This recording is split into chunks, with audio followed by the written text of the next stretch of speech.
உலகெங்கும் பரவி வாழ்கின்ற நம் தமிழ் சொந்தங்களுக்கு ஜோதிட பூமி வாயிலாக ஜோதிடரினுடைய பணிவான வணக்கத்தினை முதலில் தெரிவித்துக் கொள்கின்றேன். சிம்ம ராசிக்காரர்களுக்கு இந்த தமிழ் புத்தாண்டை நாம் காண இருக்கின்றோம். எப்பொழுதுமே சிம்ம ராசிக்காரர் சித்திரை மாதம் சூரியன் உச்சபலம் அடைந்ததிலே மேசத்திலே தான் காட்சி தருவார். அது உங்களுக்கு மிகுந்த ஒரு யோகத்தை தரக்கூடிய ஒரு விஷயம்தான். ஏனென்றால் சிம்மத்திற்கு 9ஆம் வீடு மேஷ வீடு. அந்த மேஷ வீடு என்பது உங்கள் குலதெய்வத்திற்கே உரித்தான ஒரு வீடு.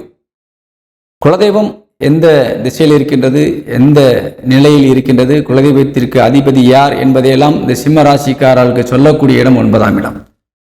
அந்த இடத்திலே உங்கள் ராசிநாதன் உச்சபலம் அடைந்து மிகுந்த வலிமையோடு உங்களை வாழ்க்கையை நடத்துவதற்கு இந்த தமிழ் புத்தாண்டிலே உங்களுக்கு வரவேற்று காத்து கொண்டிருக்கின்றார். அதே போல சிம்மத்திற்கு 6ஆம் இடத்திலே மகர வீட்டிலே லக்னம் பிறந்திருக்கின்றது.